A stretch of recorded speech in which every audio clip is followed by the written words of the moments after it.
Howdy, folks. I'm a goldfish bowl, I'm Amber. and here's some Reddit. Our first letter is titled, Am I a jerk for taking my dog to work because my girlfriend is essentially poisoning her?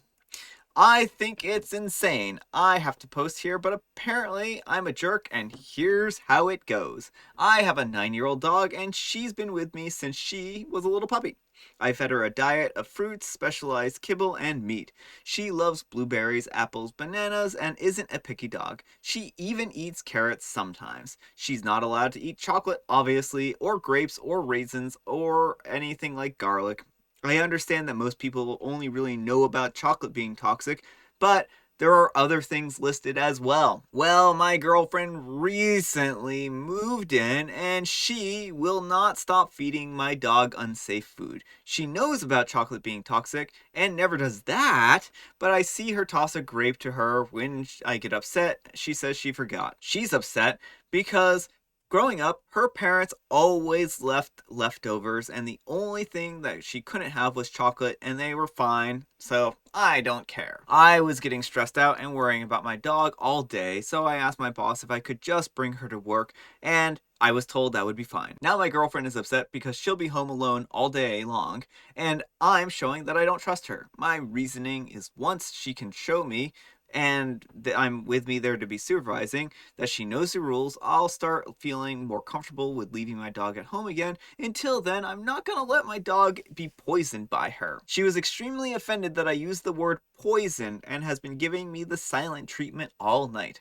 I mentioned the original problem in passing with some folks at work and asked why I was bringing my dog in, and they said they had never heard of dogs needing a strict diet. Am I crazy here? I don't feel like I'm being overprotective, but maybe I am. Am I the jerk?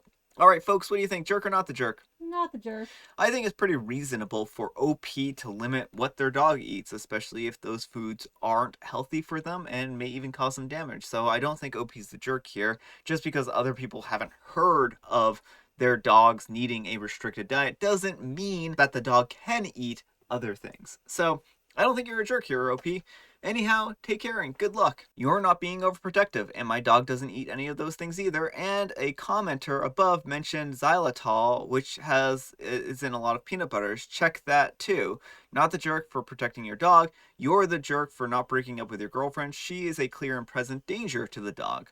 I don't know if that goes that far, but like maybe I'm wrong. And OP says, she isn't malicious, it's just that she doesn't seem to be getting the gravity of the situation, which is why I use the word poisoning. She's upset because she does love the dog and is offended that I said she was hurting her when she's just forgetful.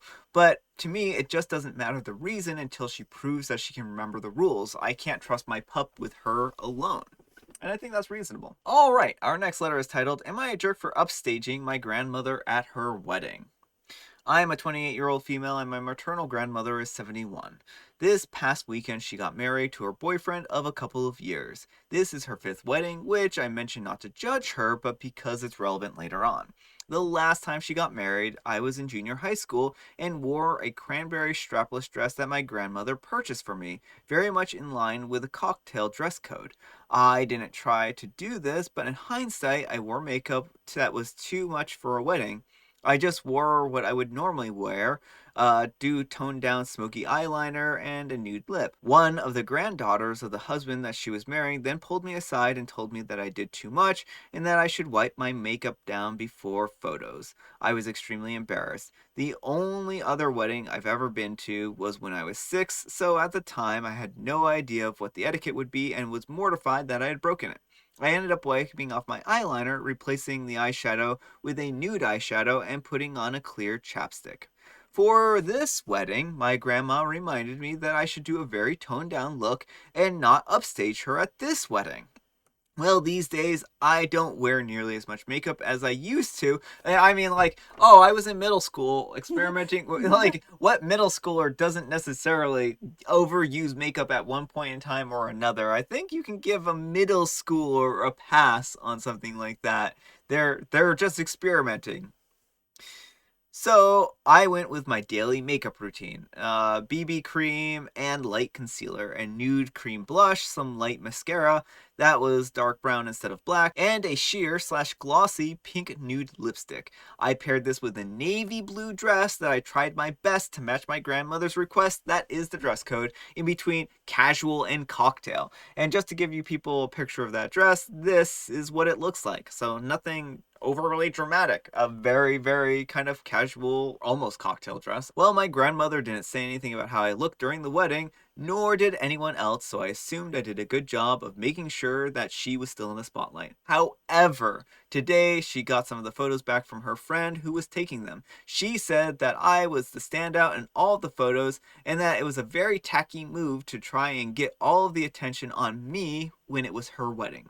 I apologized and I said that I tried to be as toned down as possible while still looking presentable. OP, you just needed to wear a paper bag. That's the solution here. Don't you see? That's your error. Problem solved. Brian's advice. I win. I'm of course just kidding. She said the right move would have been to wear no makeup at all and to wear a more conservative pantsuit. So she wants you to wear basically something that's just going to like complete, my paper bag suggestion really wasn't far. At the time when I got this call, I was with my paternal grandmother. They do not get along in the slightest. Paternal grandmother told maternal grandmother that it was unreasonable to expect me to dress frumpy to please her, and that she had 3 sets of wedding photos for the weddings before I was even born that she could look back on and be the star of the show, if she wanted. This led to maternal grandma telling me that she wished to take a break from speaking to me, because that's mature, for a while so I could reflect on my selfish actions.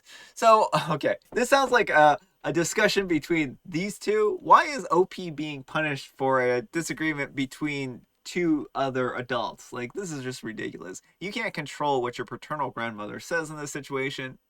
You're not a jerk for that. I feel really bad. I didn't mean to wreck a special day for her, and in hindsight, maybe I should have approved my dress and makeup with her before the wedding. So I thought I would get some feedback here and see if I'm the jerk and what I did was selfish. All right, folks, what do you think? Jerk or not the jerk? Not the jerk. OP, I would have a really hard time faulting you in this situation. You did not go out of your way to upstage your grandmother. I think that she's also taking an extremely uncharitable view of you in this wedding. You are part of the family. You aren't trying to rob her of the spotlight. You are just trying to be there and be in support of her. And maybe next time, maybe for her 6th wedding, you might just not show up. Or go the paper bag route. Or go the paper bag route. I don't know. Maybe it was mean for her to be like, she's gonna have the 6th wedding. I don't know. Like, this is just plain silly that she would be jealous or like say that you need to dress even more conservatively. I really have one question. OP, how did you dress compared to the other guests there? If you dressed comparably to the other guests and all the other guests weren't wearing pantsuits, then you are fine. If, for instance, everyone was wearing pantsuits and the dress code was secretly pantsuits and you didn't know about it, then they should have told you to wear a pantsuit. And so you still aren't the jerk. She's 28? Yeah. Oh, come on, people. Not the jerk for either of her weddings. You do not owe her an apology. You did nothing wrong. She is ridiculous. This is not dissimilar to people who tear down others to feel better about themselves. That's essentially what she wants to do with her friends, direct them to be lesser so she feels better about herself. I think OP should at the very least promise to do a better job for the next wedding. Apparently, I'm not the only mean person. All right, folks, it is tea time. I, again, have 3 choices above here, and I'll let you make a guess as to what they are. And you can see I did Wordle in 4 today. Same. And Amber did as well. I beat her, though. No. What kind of doctor treats ducks? A quack.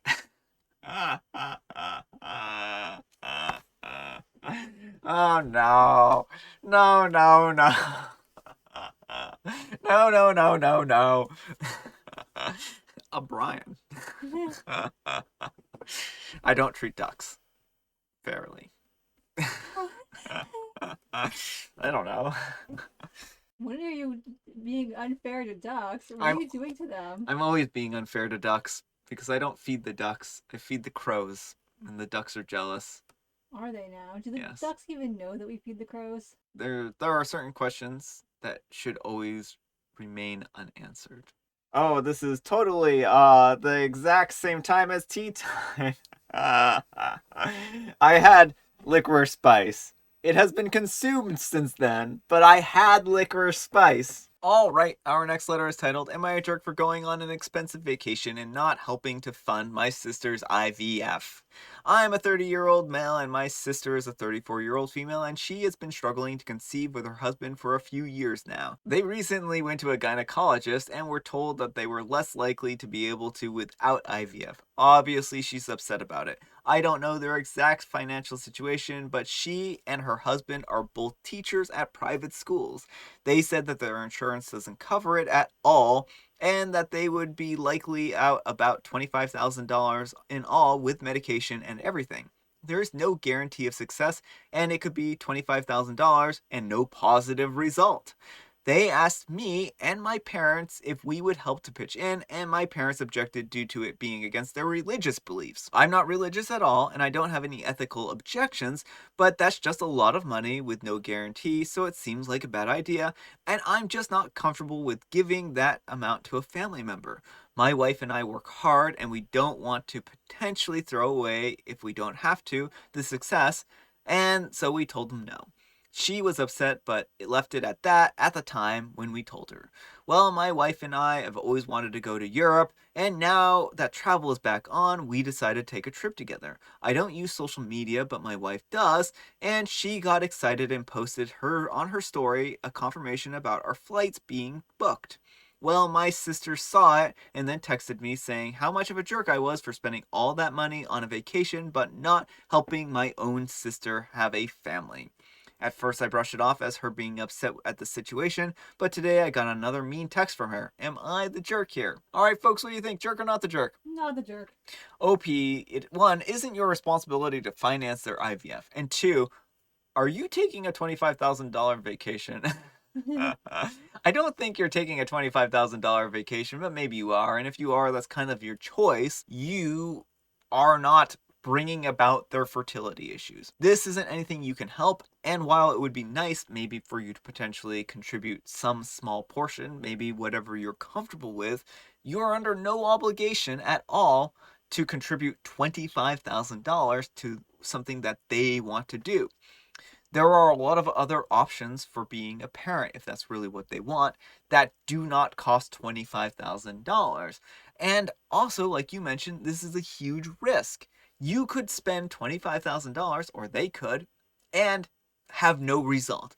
And then what happens next time? Are they going to come around again and ask you for 25,000 more dollars?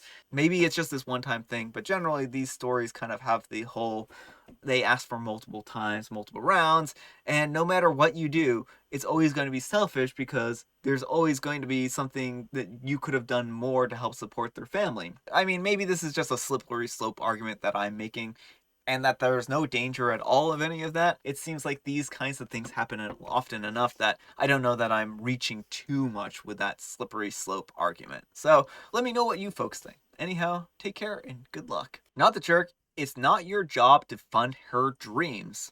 But babies.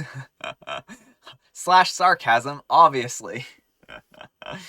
It's really bizarre to me that it's not just the sister's first reaction, but that she's doubled down on it. Yikes. Edit to add, I already feel uncomfortable involving anyone other than my husband in the process of making babies, even if it's just in the context of conversing about it.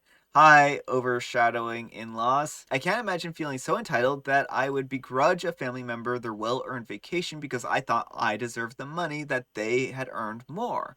So many WTFs here. Alright, folks, that's all the time we have for today. Happy Friday! Happy Friday. Congratulations, you made it to the end of the week. Now you can enjoy your weekend, hopefully, if you have a weekend. If not, then hopefully you don't have a whole lot of work to do over the weekend. If you like this video, consider giving me a like. And if you dislike this video, consider giving me a dislike. Thanks so much for watching, and we'll see you all tomorrow. On Monday. Bye. On Monday, yes. Thank you.